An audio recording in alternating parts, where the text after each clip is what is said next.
doctor José Luis Andrade de la revista Gaceta de Derecho y a todo su equipo colaborador que me han invitado a este conversatorio sobre el tema de la fuerza mayor del caso fortuito aplicado a los contratos de trabajo.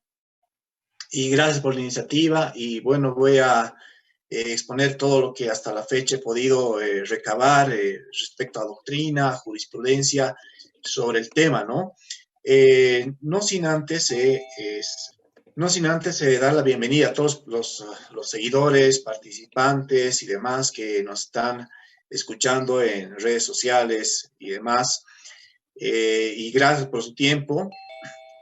Vamos a dar inicio. Primeramente, hablar que en materia laboral es una materia bastante complicada porque el derecho laboral es una materia que trata de ser una materia mediadora. ¿A qué me refiero? De sus orígenes, el derecho laboral nació para ser una especie de árbitro entre esas diferentes luchas sociales que han existido a lo largo de la historia, ¿no? Como ustedes saben, en la antigüedad, en regímenes como ser esclavista, régimen de la Edad Media y demás, no podemos hablar de un derecho laboral como tal. El derecho laboral es una disciplina relativamente nueva que nació más que todo recién con la suscripción del Tratado de Versalles en 1919, ¿no? Y bueno, los orígenes se remontan a la Revolución Industrial. Como ustedes saben, la Revolución Industrial hubo un avance tecnológico enorme, inmenso, creación de nuevas tecnologías, fábricas a gran escala, industrialización del agro, perdón. Entonces, comenzaron a darse las primeras industrias a gran escala, ¿no? Y eso llevó a contratar personal, mano de obra barata y demás, y no existía una regulación específica. Eso daba lugar a que existan muchas injusticias y que el empleador, a su criterio, determine cuáles sean las normativas a aplicarse, ¿no? Entonces, en ese sentido, por ejemplo, existían largas jornadas laborales, ¿no? Entre 18 20 horas y demás. Había trabajo de mujeres y de menores de edad en labores peligrosas, sin una protección del Estado. Entonces, se dieron una serie de injusticias que acababan en huelgas y demás, y en movimientos que buscaban la igualdad, ¿no? En medio de eso nace también el marxismo, como una doctrina, una teoría que atacaba el hecho de la propiedad privada de los medios de producción, como ser fábricas, instrumentos de trabajo. Y ellos decían que los medios de trabajo, instrumentos de trabajo, tenían que ser de propiedad del Estado, ¿no? Para que no se genere la explotación del hombre por el hombre, ¿no? Entonces, se da la Primera Guerra Mundial, estalla la Primera Guerra Mundial y posteriormente, al finalizar la Primera Guerra Mundial, se dicta el Tratado de Versalles en 1919.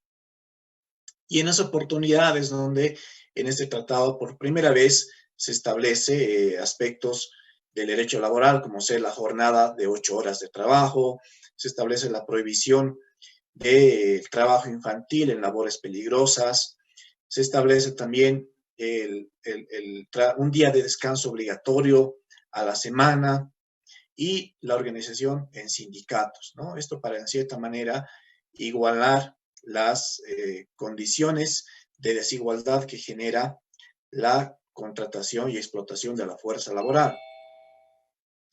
Entonces, a nivel mundial, luego del Tratado de Versalles, nace la OIT, ¿no? Y la OIT, como Oficina Internacional de Trabajo, inicialmente, posteriormente convertida en Organización Internacional de Trabajo, empieza a dictar lineamientos, normativas para todos los Estados miembros de la Organización de Naciones Unidas, ¿no? Y es así que entre las recomendaciones y demás, en Latinoamérica comienzan los países a dictar sus respectivos códigos de trabajo, ¿no? México fue el primer país en Latinoamérica que dicta su primera ley federal de trabajo. Acto seguido le viene Chile y en nuestro país, ¿cómo nació nuestra Ley General del Trabajo? Pues nació con primeramente, con el referéndum de 1931. Ustedes saben, en esa fecha hubo un referéndum sobre que hizo unas preguntas, si se deseaba incorporar el régimen social en la Constitución, y a raíz de eso, en 1938, se inserta por primera vez en nuestro país en la Constitución el régimen social, ¿no? Y en 1939, el 24 de mayo de 1939, se dicta la Ley General del Trabajo, que posteriormente es reglamentada el año 1943, ¿no? Y ahí formalmente recién en nuestro país nace lo que es el derecho laboral. Por primera vez se emite la Ley General del Trabajo. Hasta antes de eso teníamos normativa dispersa y bueno, cuando nace la República en 1825, todavía teníamos arrastrando el régimen esclavista interpuesto por la corona española, ¿no? Entonces, no había una normativa laboral. Si bien Simón Bolívar dicta un decreto en 1825 que elimina el trabajo forzoso para los indígenas, eso se quedó únicamente en la normativa porque este sector seguía siendo explotado, continuó siendo explotado, inclusive cuando existía la Ley General del Trabajo, y recién con la revolución de 1952 es donde comienza a reconocerse ciertos derechos para el sector indígena, ¿no? Entonces, nuestro país ha demorado mucho tiempo en generar igualdad de condiciones y demás. Muchos años también ha habido dictaduras en las cuales sectores como la COP generaban huelgas, marchas y bloqueos y demás. Entonces, a lo que quiero llegar es a lo siguiente. El derecho laboral trata de ser un mediador entre ese choque de fuerzas que existe, ¿no? Por un lado, la clase empleadora y por otro lado, la clase trabajadora, ¿no? Entonces, hoy en día, hablar de derecho laboral sigue siendo un tema delicado porque no deja de generar controversias. Ya cuando uno es abogado laboralista y expone lo que hay en la normativa, generalmente se encuentra con oposición, ya sea por el sector patronal o por el sector laboral. Entonces, el derecho laboral como ciencia trata de dar un horizonte, trata de brindar justicia y seguridad jurídica para ambas partes, ¿no? Para trabajador y empleador, ¿no? El derecho laboral está libre de ideologías, eso, ¿no? Si bien hay ideologías que pueden influenciar, como el marxismo, como ser el libre mercado y demás, pero el derecho laboral es una disciplina científica, ¿no? Entonces, en eso es lo que nos vamos a abocar en este momento, en dar una exposición científica a raíz de la doctrina y de la normativa que existe sobre la fuerza mayor y el caso fortuito, ¿no? Aplicado a los contratos de trabajo. Antes de explicar qué es la fuerza mayor y qué es el caso fortuito, me gustaría explicar de qué es el contrato de trabajo, ¿ya? Y el contrato de trabajo, cabe aclararse que tiene una regulación especial. ¿Por qué? Porque aquí estamos hablando que uno de los sujetos de la relación contractual se trata de personas, ¿ya? Entonces, tiene obviamente elementos, matices muy diferentes a los establecidos en la normativa civil y comercial, por ejemplo, donde los contratos versan sobre cosas, sobre objetos y sobre el comercio. Entonces, el derecho laboral es especial porque uno de los sujetos es un trabajador que tiene por detrás una familia. Y muchas veces, no digo siempre, en muchos de los casos, ese trabajador está en una situación de indefensión frente al empleador, ¿no? Que el empleador se considera que tiene los medios de producción, tiene poder económico, tiene recursos, tiene inversión y demás, frente al trabajador que se considera el sector débil de la relación laboral, que solamente tiene su fuerza de trabajo. Ahora, esta posición obviamente no es definitiva, porque esa posición se entiende cuando tenemos multinacionales, empresas transnacionales o empresas con grandes capitales, ¿no? Pero en nuestra realidad eso se vuelve más relativo cuando las empresas transnacionales en nuestro país, ustedes saben, son pocas, son contadas. Y el gran universo de empleadores está compuesto por microempresarios, empresas unipersonales, pequeñas y medianas empresas, ¿no? Entonces ahí no hablamos tanto de esa desigualdad como que promulgó en los inicios del derecho laboral, ¿ya? Entonces en nuestro país es la situación un poco más sui generis. Aparte de eso hay que tomar en cuenta que en nuestro país hay un sector muy grande de nuestra economía que está en la informalidad, ¿no? En la informalidad pues no existe ningún tipo de regulación, el Estado no ingresa y yo creo que ni se atreve y no sé si se va a atrever a ingresar a regular, a controlar o fiscalizar. Entonces es un sector grande en nuestro país en el cual únicamente priman las reglas entre partes, ¿no? Los acuerdos entre partes. Entonces ahí el Estado no interviene tal vez por la poca operatividad o por la falta de voluntad política, ¿no? Entonces, hay un sector muy reducido entre el cual se aplica el derecho laboral, que es el sector formal, y de ese sector formal, una mínima parte, que son empresas grandes, empresas transnacionales, y un gran universo de empleadores, que son los que les decía anteriormente, microempresarios, pequeños emprendedores y demás, ¿no? Entonces, en nuestro país la situación es sui generis y las soluciones que tenemos que tratar de dar los laboralistas son las más apropiadas para cada sector, ¿ya? Ahora sí, ingresando al tema de la fuerza mayor y el caso fortuito, vamos a explicar qué se entiende, ¿no? Según la doctrina. Entonces, nosotros hemos tomado a Guillermo Cabanelas, que nos habla sobre qué se entiende por fuerza mayor o caso fortuito, ¿ya? Por favor, voy a pedir a los coadministradores que controlen. Hay una persona que está procedido a rayar la pantalla, entonces pueden deshabilitar, por favor, los coadministradores la opción para que todos los miembros puedan ingresar a la pantalla, ¿ya? Por favor, eso para no tener problemas.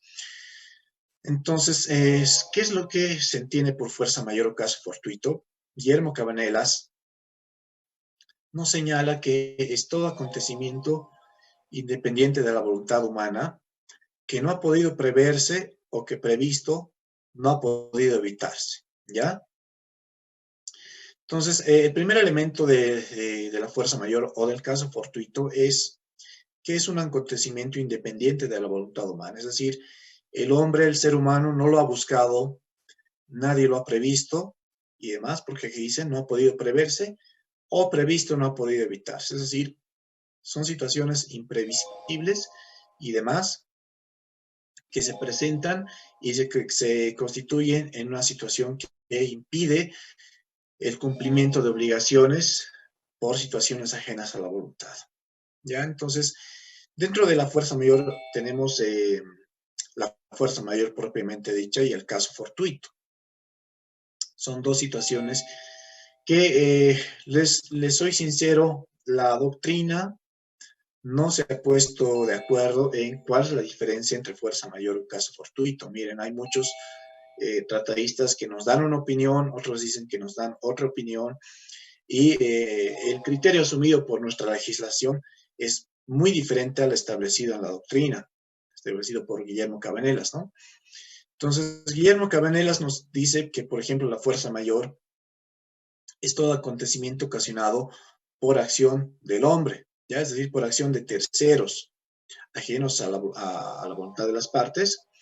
Y como ejemplos podemos tener guerras, convulsiones, tumultos, ¿no? En el caso fortuito, también son acontecimientos ajenos a la voluntad, pero ocasionados por la naturaleza, ¿no? Como ejemplo, inundaciones, incendios, terremotos, etcétera, ¿no? Entonces, estas serían las diferencias doctrinales entre fuerza mayor o caso fortuito. Fuerza mayor, situaciones extrañas ocasionadas por el hombre, y caso fortuito, situaciones extrañas ocasionadas por la naturaleza, ¿no? Pero las características, ya sea de la fuerza mayor o el caso fortuito, generalmente son estas 6. ¿Ya? La primera, que es una situación imprevisible. La segunda es que, si puede ser previsible, es que sea inevitable, ¿no? Tercero, ajena al deudor o ajeno a la voluntad de las partes. Cuarto, una situación que sea actual, ¿ya? Porque no podemos invocar fuerza mayor o caso fortuito, situaciones pasadas, hace muchos años. Tiene que ser actual. Quinto, sobreviniente, es decir, que se dé de forma repentina, un acontecimiento súbito. Y sexto, que se configure como impedimento absoluto de incumplimiento. Entonces acá tenemos las 6 características, ya sea de la fuerza mayor o del caso fortuito. Entonces, como podemos ver, no nos interesa en realidad en los hechos cuáles serían las diferencias técnicas o doctrinales entre la fuerza mayor o el caso fortuito, pero las características y los efectos son prácticamente los mismos, ¿ya? Entonces no habría sentido en aplicar una distinción en qué es la fuerza mayor y qué es el caso fortuito. Ahora sí, entrando ya en la normativa interna que tenemos en nuestro país, tenemos esta normativa que nos habla sobre el caso fortuito o fuerza mayor, ¿ya? Y está en el artículo 3, inciso I, del reglamento del teletrabajo, aprobado por resolución ministerial del 24 de abril de 2020, ¿ya? En materia laboral, este es el lineamiento que está asumiendo el Ministerio de Trabajo, ¿ya? En el artículo 3, referente a definiciones, es decir, cuando definen algunos conceptos, nos hablan que el caso fortuito y fuerza mayor y demás se define de la siguiente manera. Y dice así: sin perjuicio de las características y condiciones que puedan establecer las partes en el contrato o adenda sobre lo que se entiende caso fortuito, fuerza mayor en el desarrollo del teletrabajo, se entiende por caso fortuito que dice al obstáculo interno atribuible al hombre, imprevisto o inevitable, relativas a condiciones mismas en que la obligación debía ser cumplida. Ejemplo, conmociones civiles, huelgas, bloqueos, revoluciones, etcétera, etcétera, ¿no? Entonces, como pueden ver, esta resolución ministerial aprobada por el Ministerio de Trabajo, que es el reglamento del teletrabajo, dictado en esta fecha, en abril de este año 2020, se aparta de la doctrina expuesta por Cabanelas y nos habla que el caso fortuito, por ejemplo, es un obstáculo interno y que es atribuible al hombre, ¿no?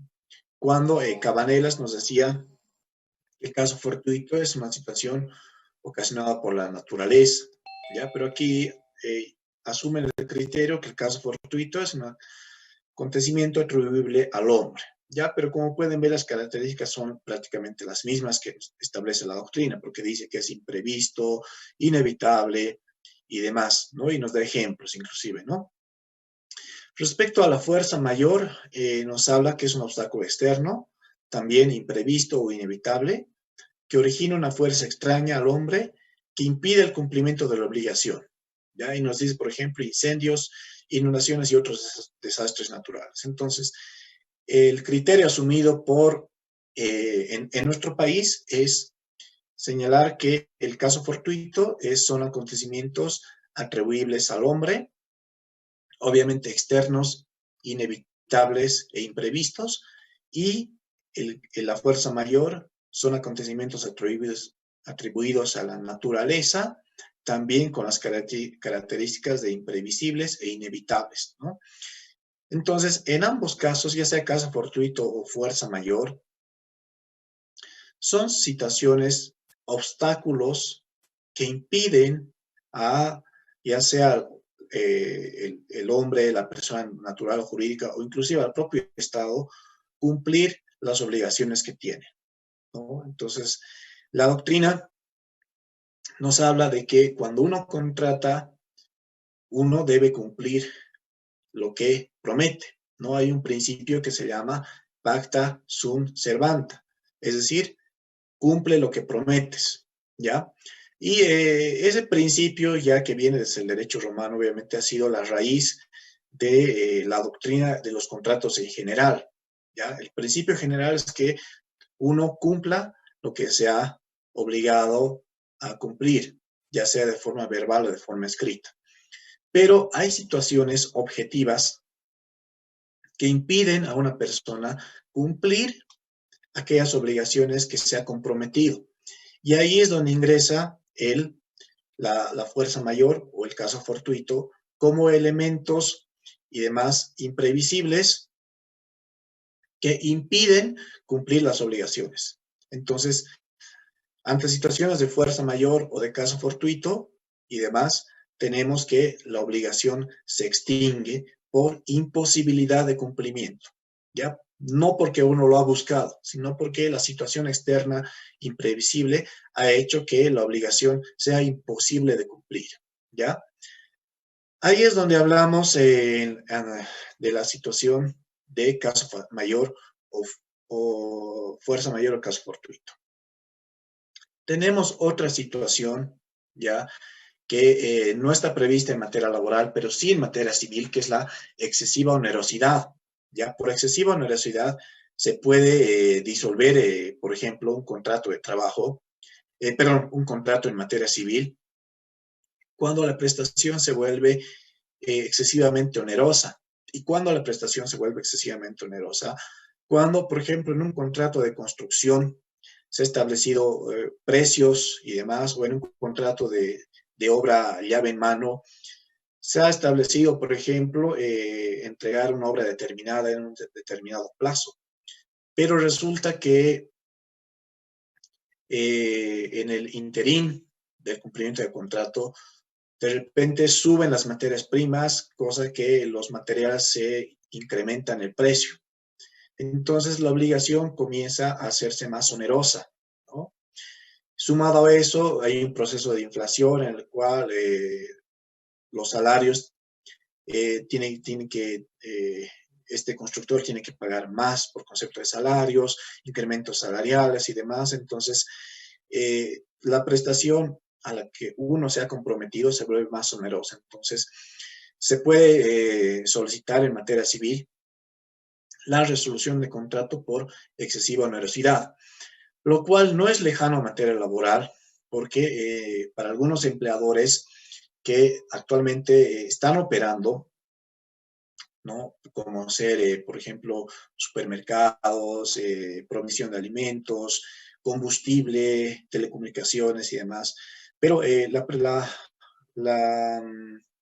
la prestación se les está volviendo más onerosa porque ahora tienen que invertir en implementos de bioseguridad, en protocolos de bioseguridad, tienen que cumplir con la obligación de dar transporte de ida y de venida a sus trabajadores, comprar barbijos, alcohol en gel. Entonces, situación más grabada la tienen las empresas que, por ejemplo, tienen precios regulados, ya como ser, por ejemplo, el tema de la gasolina.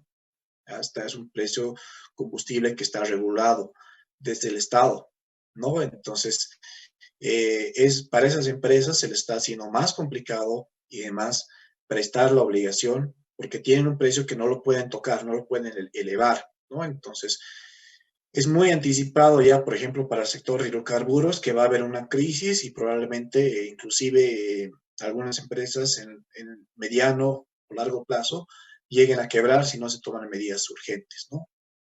Entonces, en materia laboral no queda lejana la aplicación de la resolución del contrato por excesiva onerosidad, cuando ya la prestación poco a poco se va haciendo más cara, más onerosa, más difícil de cumplir, ¿no?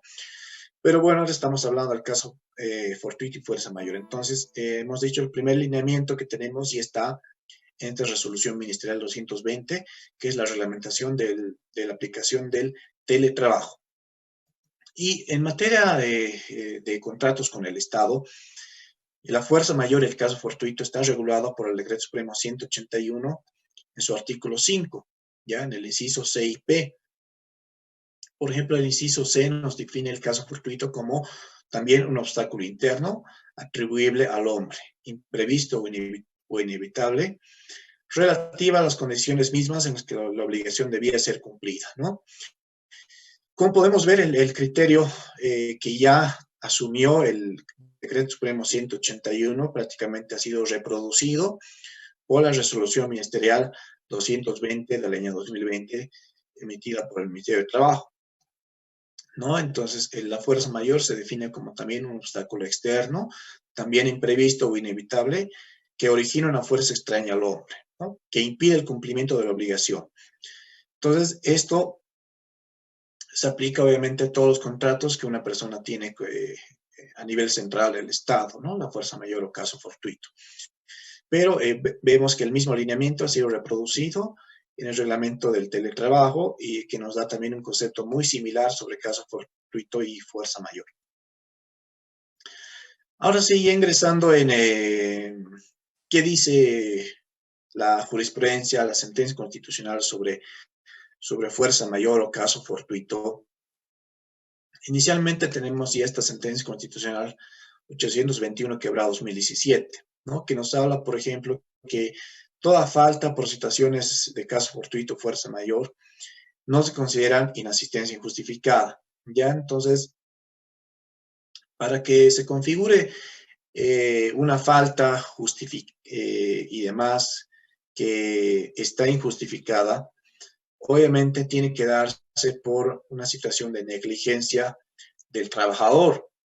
Pero si esa inasistencia está motivada por situaciones de caso fortuito o fuerza mayor, ya a la jurisprudencia nos da un primer elemento que aquellas faltas no se pueden considerar como faltas injustificadas, ¿ya? Porque una persona, un trabajador, si ha inasistido, es por una situación que es comprensible, que es externa, que es ajena a su voluntad, ¿no? Y aquí, por ejemplo, nos ejemplifica con accidentes o urgencias médicas del trabajador o servidor y o su familia.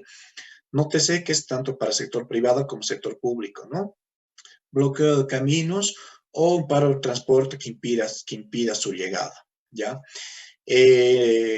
No nos olvidemos, el año pasado, en los meses de octubre, noviembre de la gestión pasada, han habido en el país una serie de conflictos sociales y demás que obligaban al empleador a suspender labores, ¿no? Porque había bloqueo de caminos, paros cívicos, enfrentamientos militares, había saqueos, represión policial, entonces era muy peligroso exigir al trabajador que asista a la fuente de empleo, ¿no?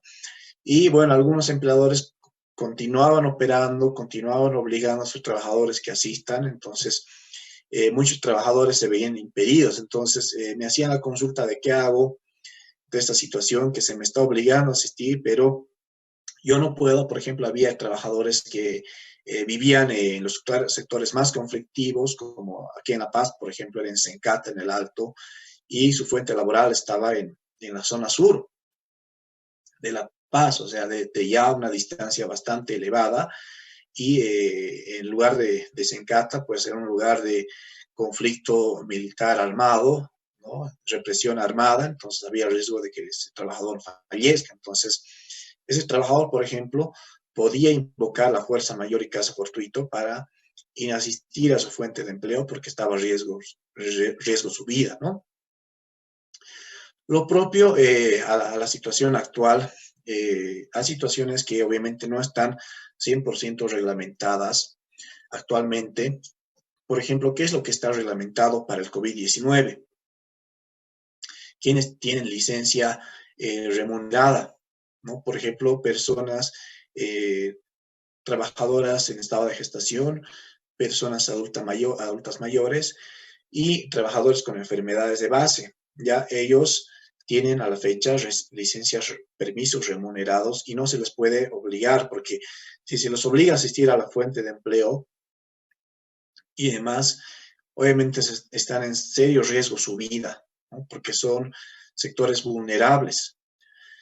Ahora, ¿qué pasa con otros sectores que no están dentro de ese grupo, dentro de ese ámbito?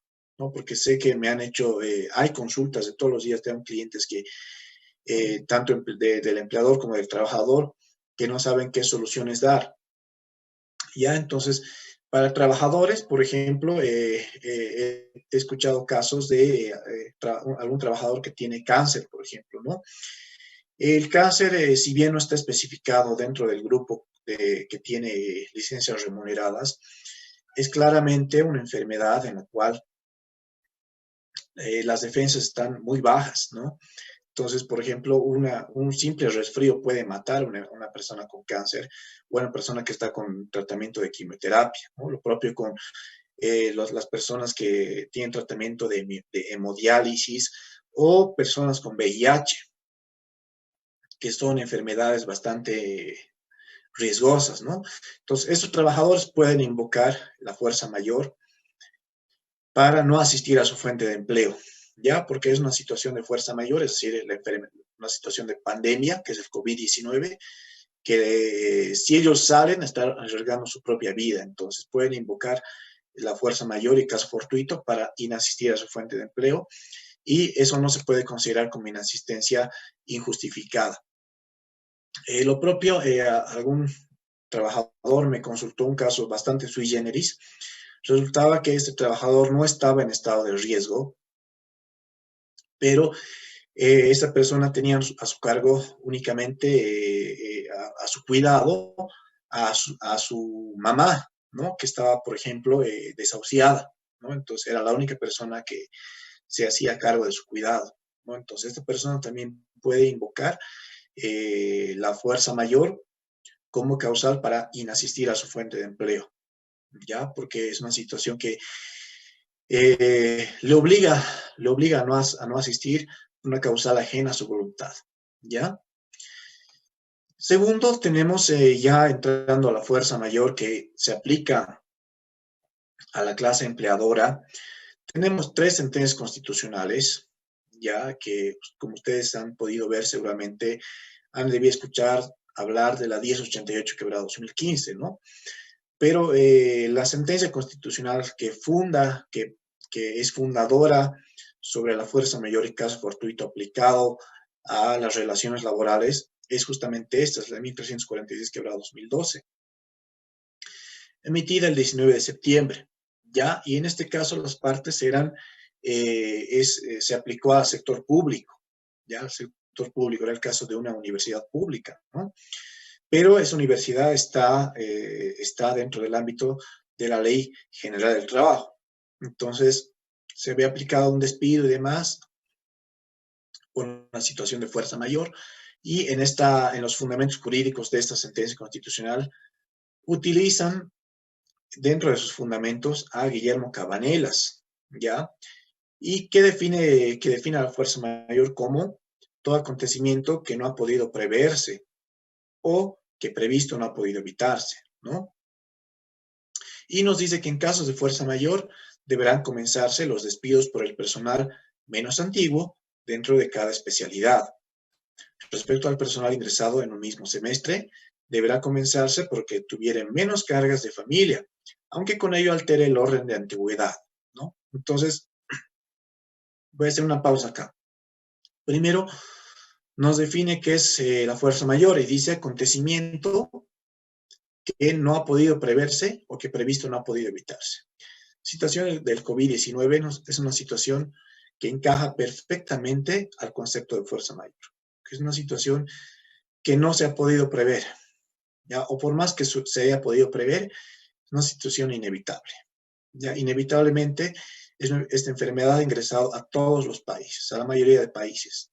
Entonces, situación imposible de evitar. Entonces, cuando hay fuerza mayor, ya según esta sentencia constitucional, que asume este criterio de Guillermo Cabanelas, nos dice que deberán comenzarse los despidos por el personal menos antiguo, ¿no? O sea, primero, respetar la estabilidad laboral del personal antiguo y se puede despedir al personal nuevo. Es el primer criterio. Y el segundo criterio que nos da es despedir en función a carreras sociales, aunque esto implique alterar los órdenes establecidos de quién es más antiguo y quién es nuevo. Por decir, trabajador nuevo versus trabajador antiguo, el trabajador nuevo tiene más cantidad de hijos, 5, 4, 5, tal vez 6 hijos, pero el trabajador antiguo probablemente no tiene hijos. Entonces, en este caso, aplicamos el despido respetando quién tiene más cargas sociales.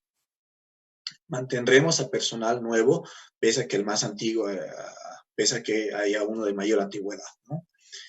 Esos son los dos criterios. Y luego nos habla de las características que deberían tener la fuerza mayor y nos dice primeramente ser imprevisible, inevitable, ajeno al deudor, en este caso ajeno al empleador, debe ser actual, es decir, un hecho real y vigente, sobreveniente y finalmente configurarse como impedimento absoluto de incumplimiento, ¿no? Entonces, esas son las características que debe cumplir la fuerza mayor, ¿ya? ¿Y qué más nos dice? Guillermo Cabanelas manifiesta que en el ejercicio de su soberanía, el Estado puede imponer determinadas situaciones de hecho respecto a la empresa e incluso llegar a provocar la cesación de las actividades de esta, como resultado de circunstancias que no son en materia alguna imputables al empresario. Caso típico en esta materia es el de nacionalización de una actividad o una prohibición como la de publicar determinado periódico por razones ajenas a lo penal o moral. Entonces nos dicen que el Estado también se puede invocar la fuerza mayor cuando el Estado, en ejercicio de su facultad, de su poder de imperio, impone situaciones ajenas al empresario, como ser una nacionalización, nos da acá el ejemplo, ¿no? Y así, si revisamos, por ejemplo, hay libros tratados sobre la fuerza mayor que nos hablan que podemos, por ejemplo, extinguir el contrato de trabajo cuando, por ejemplo, a un empleador se le ha prohibido exportar o importar determinada mercadería que es esencial para su funcionamiento. Ahora, en nuestro país ha habido situaciones en el transcurso de estos últimos años en los cuales, por ejemplo, ha habido restricción a la exportación de azúcar, ¿no? Lo propio con la soya y demás. Entonces, esos empleadores en algunos casos se han visto obligados a extinguir y a recortar determinado personal porque por una situación ajena a su voluntad que les impedía continuar exportando, ¿no? Lo propio sucedió con la empresa Ametex, ¿no? Que cuando Bolivia perdió las preferencias arancelarias que tenía con Estados Unidos, ha invocado a la fuerza mayor para reducir importante cantidad de personal porque ya no podía exportar en las mismas condiciones y la obligación con sus trabajadores era imposible de cumplir, ¿no? Entonces, ese fue otro ejemplo de implicación de fuerza mayor. Recientemente se dio en una empresa, que no voy a nombrar el nombre, que esta empresa invocó también la fuerza mayor aplicando que la mayoría de sus contratos de exportación con otros países fueron cancelados a consecuencia de la pandemia, ¿no? Tenían contratos, por ejemplo, con China, con Europa y demás para exportar determinado producto y por la situación de la pandemia les cancelaron. Entonces eso obligó a cerrar el centro laboral y a despedir a los trabajadores. Entonces ahí tenemos también otra situación de fuerza mayor ajena a la voluntad de las partes, ¿no? La siguiente sentencia constitucional que tenemos es la 311, quebrada 2013-L, de fecha 13 de mayo, ya que nos habla también de la extinción de la relación laboral por causas ajenas al empleador y al trabajador. Y aquí nos da un entendimiento muy similar a esta sentencia constitucional 1346, pero nos amplía en qué sentido que el empleador solo puede eximir de la satisfacción de este deber, es decir, de su deber de brindar estabilidad laboral, cuando existan motivos justificados para ello, es decir, si se dan circunstancias objetivas que impidan o hagan más onerosa la prestación. Entonces acá, como podemos ver, esta sentencia constitucional ya no únicamente nos habla de la fuerza mayor, sino también nos hablan de la excesiva onerosidad, ¿ya? Entonces, la fuerza mayor ya no es solo causal de despido a la fecha, también puede ser la excesiva onerosidad.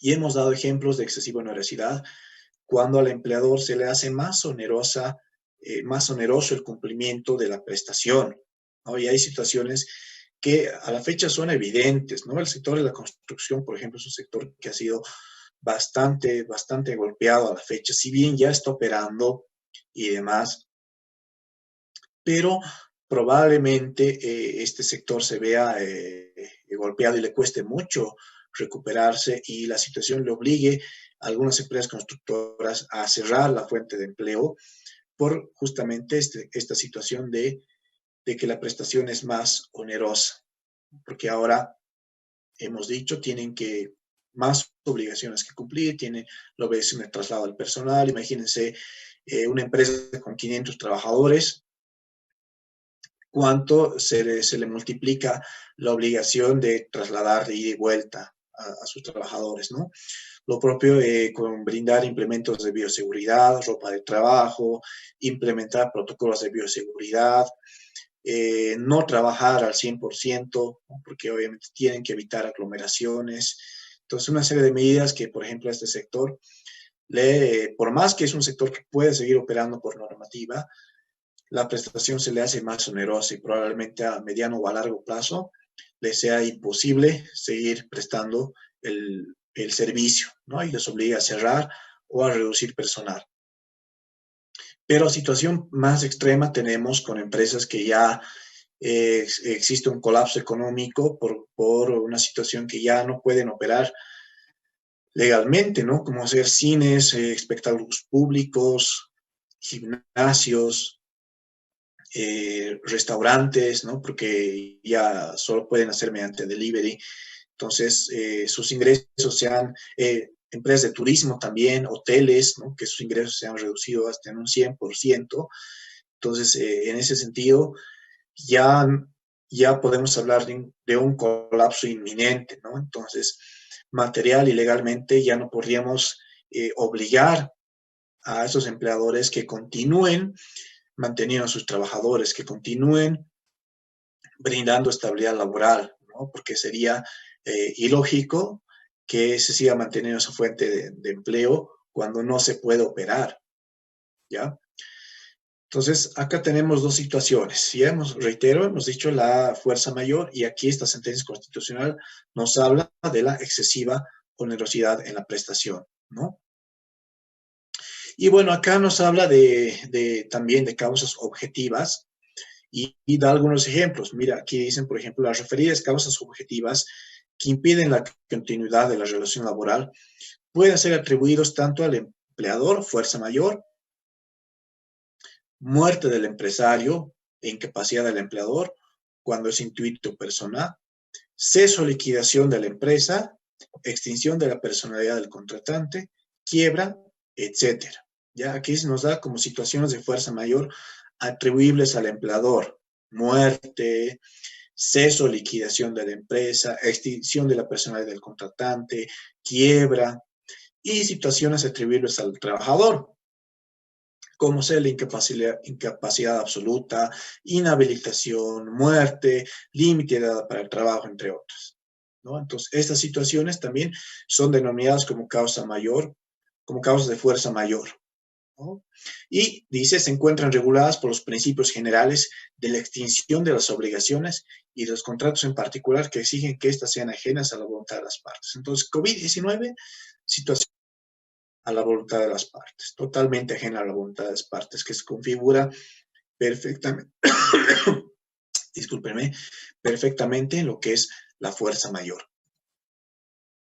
Y finalmente ya tenemos la sentencia 1088/2015 y demás que ya reitera los argumentos de las anteriores sentencias constitucionales y demás, pero tiene algunas complementaciones interesantes, como ser que dice que puede darse una ruptura del vínculo laboral por causas objetivas o bien causas de fuerza mayor, no como aquellas que puede darse cuando la situación económica de una empresa demuestra pérdidas o déficit financiero en más de una gestión, comprobada por los propios balances de la empresa, que eventualmente podría concluir en una quiebra económica, lo que implicaría dejar sin fuente laboral a todo el personal de la empresa. Ok, hasta aquí voy a hacer una pausa. ¿Qué nuevos elementos nos da esta sentencia constitucional que están siendo interpretados de una forma muy equivocada actualmente? ¿Ya? Nos habla primero de causas objetivas o bien de causas de fuerza mayor, ¿ya? Una u otra situación pueden, dice acá, ocasionar pérdidas o déficit financiero en más de una gestión, que obviamente esté comprobada en los balances. Entonces, ha habido un entendimiento de que esta sentencia constitucional ordena que se pueda desvincular por fuerza mayor siempre y cuando la empresa reporte pérdidas o déficit financiero reportada en su balance por más de una gestión. Eso obviamente no es lo que esta sentencia constitucional quiere decir. Ya simplemente nos da un ejemplo. Ya nos da un ejemplo que si, por ejemplo, la situación de pérdida o de déficit financiero y demás se da en una empresa, ¿no? Nos da una situación de ejemplo de que tendría que estar comprobada en el balance de la empresa, ¿no?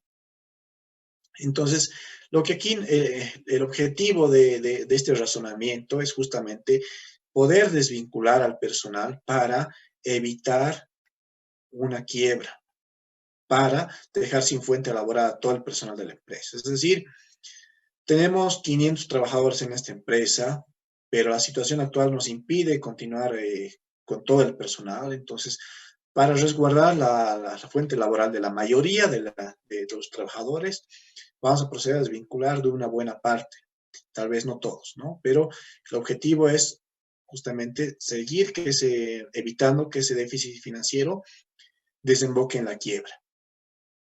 Ese fue el razonamiento de esta sentencia constitucional, ¿ya? Entonces dice, por lo mencionado y garantizándose el bienestar común, tratando de mantener a la mayor cantidad de trabajadores con fuente laboral, es posible que pueda darse causal de desvinculación laboral por fuerza mayor.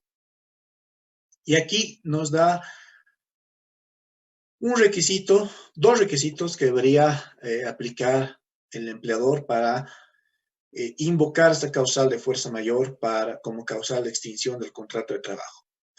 Primero, que la situación económica negativa tiene que ser de pleno conocimiento del trabajador cesado. ¿Ya? Esa es el primer requisito que si quieren que nos da. Es decir, se va a cesar un trabajador, entonces se debe comunicar, ya sea por memorándum, carta o un comunicado al interior de la empresa, la situación económica que se está atravesando. Eso es de conocimiento público, ¿ya? Los hechos notorios, como ser pandemias a nivel mundial, como la que estamos viviendo, no requieren mayores elementos probatorios, ¿ya? Porque es un hecho notorio y de conocimiento público. Entonces, en este caso, no es obligatorio de que sí o sí el empleador demuestre la situación de que el COVID le está causando una pérdida económica, ¿ya? Porque es de conocimiento público que ha afectado la situación financiera de las empresas, ¿no? Entonces, primer requisito, poner en conocimiento del trabajador cesado la situación económica negativa, ¿ya? Y el segundo requisito que nos pone, poner en conocimiento de la jefatura departamental de trabajo esta situación económica negativa, ¿ya? Este poner en conocimiento no quiere decir que hay que pedir permiso o hay que pedir autorización. Únicamente dice poner en conocimiento, es decir, hay que comunicar o notificar a la jefatura departamental la situación de la invocación de la fuerza mayor como causal de despido, ¿no?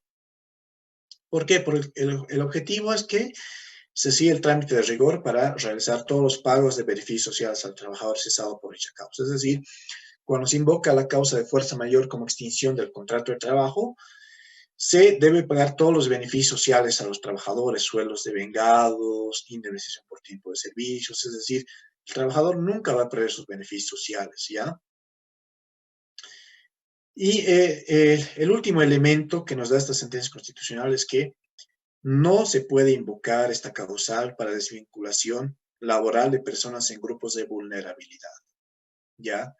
Y en esta sentencia constitucional nos habla de una, un trabajador que tenía a su cargo una hija con discapacidad grave, ¿ya?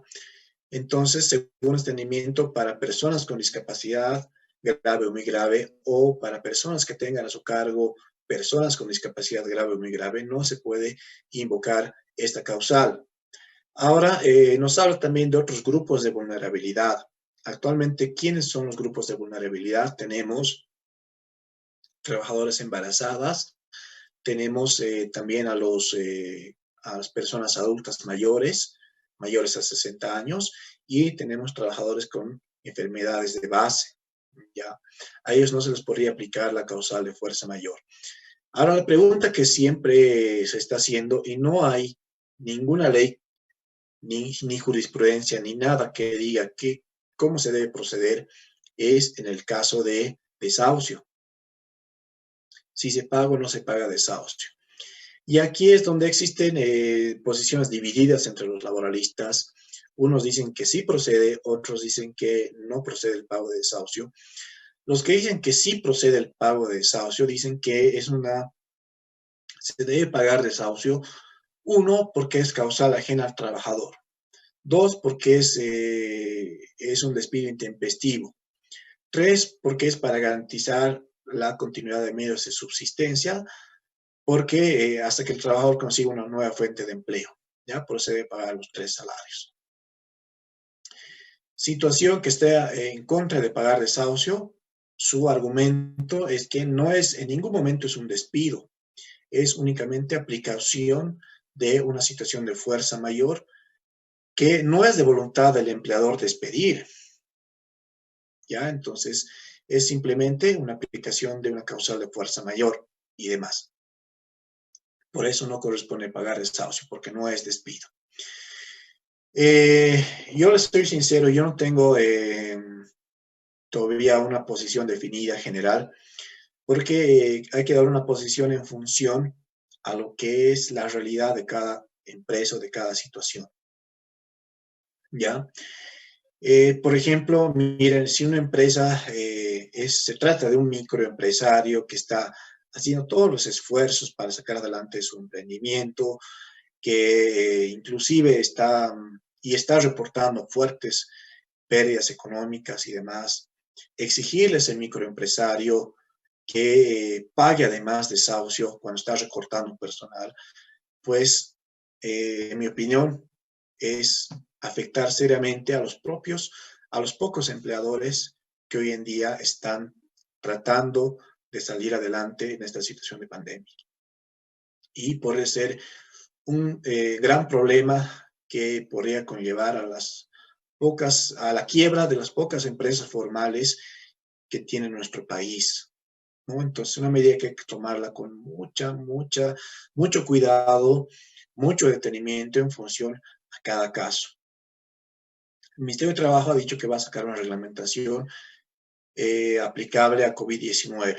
Espero que la solución sea lo más ecuánime posible, porque obviamente nosotros entendemos que un empleador que ha leído muy bien económicamente, que es un empresario grande y demás, que puede pagar el desahucio, obviamente tendría que pagarlo, ¿no? Pero hay empleadores que de verdad, yo les aseguro, están al borde de un colapso, al borde del colapso. Entonces, si generalmente decimos que todos paguen desahucio ante esa causal de fuerza mayor, podemos destruir el emprendimiento y acabar con hundir a los pocos empleadores que a la fecha están en boga peleando contra esta situación de pandemia para sacar adelante su emprendimiento y mantener las pocas fuentes laborales formales que tenemos en el país. Y lo más probable es que la informalidad se expanda, ¿no? Y hemos dicho en la informalidad no hay ningún derecho, ¿no? Ni siquiera hay seguridad social a corto ni a largo plazo, no hay estabilidad laboral, el Estado no regula, entonces el Estado tiene que tomar medidas que más bien fomenten la formalidad, ¿no? Porque en la formalidad por lo menos hay un seguro de salud a corto plazo, hay seguridad social a largo plazo, hay una jubilación que se va a pagar de aquí a unos años, hay estabilidad laboral, entonces el Estado tiene que ser muy cauto al reglamentar esta situación, ¿ya?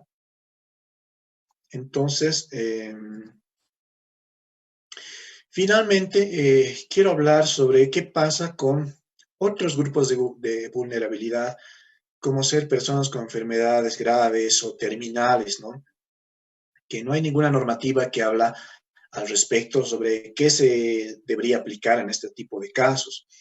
Entonces, acá tenemos esas sentencias constitucionales que nos dicen que ya sea en el sector público o privado, ¿no?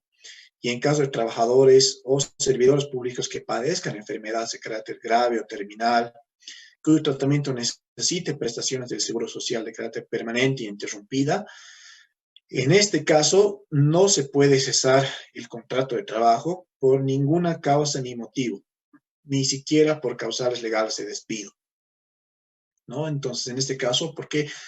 Porque la vida está en riesgo. Imagínense despedir a una trabajadora o trabajador que tiene tratamiento de hemodiálisis. Imagínense, ellos requieren por lo menos acudir sí o sí al seguro una vez al mes, así es el tratamiento, sí o sí, una vez al mes. Y bueno, según el caso, más veces, ¿no? Hasta 2 o 3 veces, según la gravedad. Entonces, imagínense quitarle el seguro de salud a esa persona es atentar contra su vida. Lo propio, una persona con cáncer que está en tratamiento de quimioterapia, ¿no? Quitarle ese tratamiento, entonces va a implicar que esa persona pueda morir, ¿no? Entonces, sumado a la pandemia, es una situación que puede agravarse para personas con cáncer. De hecho, personas con cáncer están atravesando muchos problemas en sus tratamientos hoy en día, inclusive las personas con VIH, ¿no? Entonces, estas personas, según nuestras sentencias constitucionales, no se puede extinguir la relación laboral. Lo que tiene que hacerse es más bien ver de reubicarlos en alguna fuente de empleo acorde a sus necesidades y demás. Inclusive, en mi opinión, se les podría dar licencias remuneradas